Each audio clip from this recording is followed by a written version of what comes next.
So, nandito tayo sa isang protected area, no? This is a forest here in this area. It's a Lasang, dito sa Lasang. Libertad. It's a very good view, especially if you're standing here in the track. Yung tinatawag na Lasang.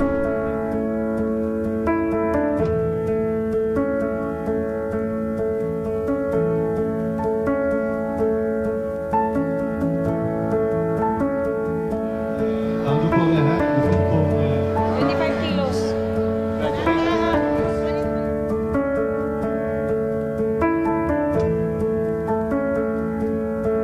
Matagal na tayo. Violet.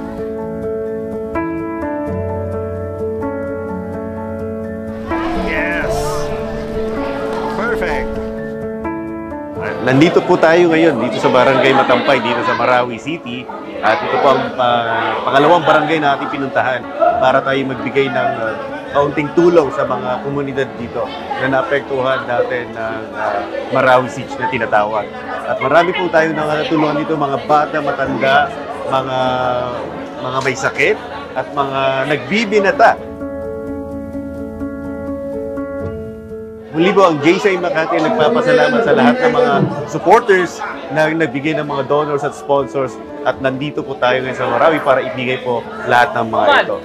Muli, maraming salamat po sa inyong lahat.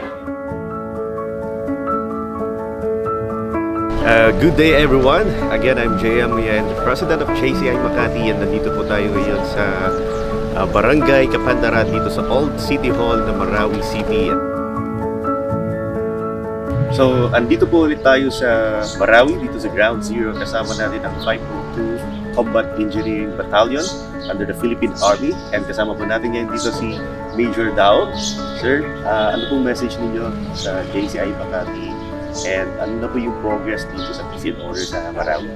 In behalf of Combatant Officer, Colonel Risa Misan Agustin, kami po ay taos-pusong nagpapasalamat sa mga naibahagi nyo sa mga tao dito sa Marawi.